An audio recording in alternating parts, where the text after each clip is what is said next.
like other guys. He listens to me, and we're gonna meet up soon. Okay, well, do you even know what he looks like? Yeah, he sends me lots of pics. How do you even know those pictures are real? We've been talking for months. I trust him. I don't feel good. Are you okay? Ah, son of a biscuit!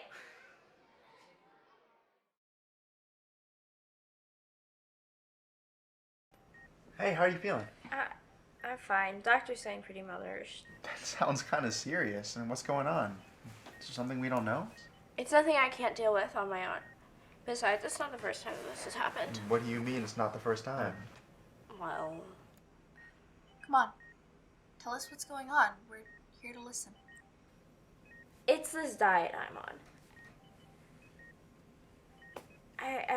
It makes me tired, and I'm just having a hard time adjusting to it. So that's all. I'm fine. Well, diets aren't supposed to send you to the hospital. How much are you eating? Enough. This girl on the internet does it, and she says it's really healthy. Well, not everyone's body's the same. For all we know, those influencers could be fake. Yeah. Sounds like you have an eating disorder. I'm really worried about you. Guys, I'm fine, really. The doctors have me talking to a nutritionist and a therapist, so I'm getting the help I need. That's a relief. Glad that you're getting help from actual professionals, not some rando on the internet. Yeah, the internet can be a really misleading place.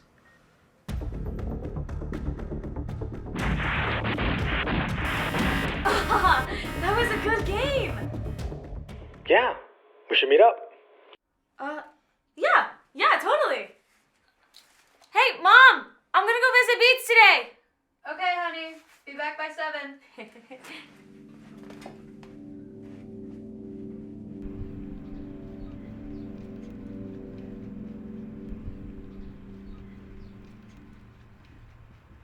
Hey, you Tori? Yeah, are you Liam? The pictures don't do you justice. Neither do yours. Yeah, they're a couple of years old. A couple? My car's this way. Pause. What did Tori do wrong here? For starters, you should never meet somebody you do not know, especially if you are alone. And if you absolutely have to meet that person, do it in some public place like a library or a police station. Now let's see what she should have done to keep herself safe.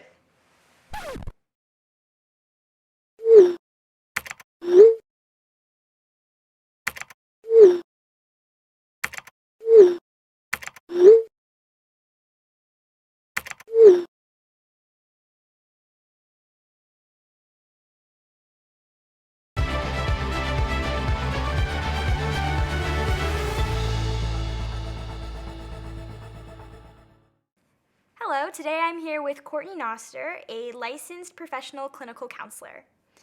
Hey Courtney, thanks so much for joining us. We would love to ask you a couple of questions and get your ideas on them. So to begin, I was wondering, how do you think social media affects teens' mental health overall?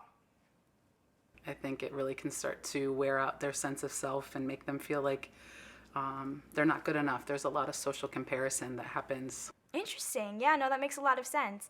I was also wondering how social media can make adolescents more likely to have eating disorders. I think that it can, distort beauty standards and kind of make one way or a certain body look like the goal instead of a wide array of different body types and shapes. And again, the comparison, just comparing a body to someone else's body and not really knowing what that person does to have the certain kinds of outcomes, whether it's the size of their body, the shape, how their makeup looks. So it can put you in a place of thinking you're not good enough if you don't match that standard. Yeah, for sure. How do you think social media has made teens more likely to put themselves in dangerous situations? We don't often know with the people that we're connecting with online that we may not know in person. We don't know intent. We don't know what they might be thinking or doing. And it can be enticing to have a whole world of people you don't know, and you might not have to meet face to face. We can tend to take on personas and say things we wouldn't normally say, do things we wouldn't normally do when there's that that screen kind of wall between us and the other person. But I think it's dangerous if it's not being monitored, if nobody knows what a teen is doing online. It can get into some situations where people who might not have the best intent start asking questions or getting invasive in a teen's life. What are some resources that people can use if they're struggling or they see someone else who's struggling? Eating disorder resources, there's a lot of informational places that you can go online to kind of just in general see what constitutes an eating disorder, what symptoms there are. I want to kind of, harness the power of the internet. You could type that into the internet, like eating disorders, and this is more about knowing your sources and being able to differentiate a medical source from maybe somebody's blog. I was also wondering, what are some things we can do to help people who we see that are struggling or offer support? Sometimes, a lot of the times, people hold that stuff back for fear that their parents might find out, for fear that somebody might judge them, or for fear that they might have to further expose these things that they're doing. The simplest thing I could say to that would kick everything else off, I think, would be to say something to that person about your concern, which is often the hardest part for people. A lot of times we can see these things and we're like, uh-oh, Sammy's gonna have a problem, but what do? I don't wanna make Sammy mad. I think a lot of us tend to hold that back for fear of, offending somebody. Thank you so much for joining us, Courtney. We really appreciate your time.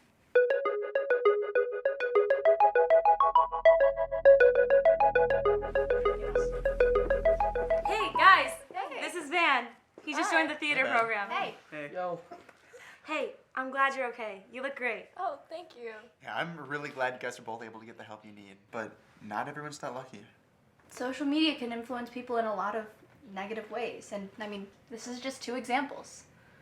If you or anybody you know are experiencing warning signs of eating disorders, please reach out and get some help. Join us next time on Team 411. And hit that subscribe button.